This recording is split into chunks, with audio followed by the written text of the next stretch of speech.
కాకినాడ కాజా sweet గా ఉంటుంది. Kakinada Telugu Desam party కార్యకర్తల మటుకు యమ హాట్ గా ఉంటారు.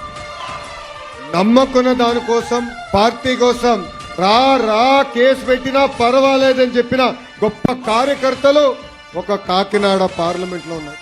ఎన్ని కష్టాలు వచ్చినా, ఎన్ని ఇబ్బందులు వచ్చినా, ఎట్టిన పసుపు జెండా దింపకుండా, మడమ తిప్పకుండా మాకు మీరు అండగా నిలబడ్డారు. ఈ రోజు వేదిక పైన మేము కూర్చోగలుగుతున్నామంటే దాని వెనకాల మీ చెమట ఉంది, మీ త్యాగం ఉంది.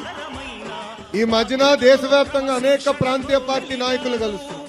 వాళ్ళందరూ నన్ను ఒకటి అడుగుతున్నారు, మీ దగ్గరకు వచ్చి తెలుగుదేశం పార్టీ గురించి నేర్చుకోవాలనుకున్నారు. నేను వాళ్ళకి చెప్పా, తెలుగుదేశం పార్టీ మోడల్ అనేది రిపీట్ అవ్వదు బ్రదర్. అది మా పార్టీకే సొంతం. సభ్యత్వం దగ్గర నుంచి, కమిటీల దగ్గర నుంచి, ట్రైనింగ్ వరకు నరనరాలు మా రక్తంలో పారుతుంది.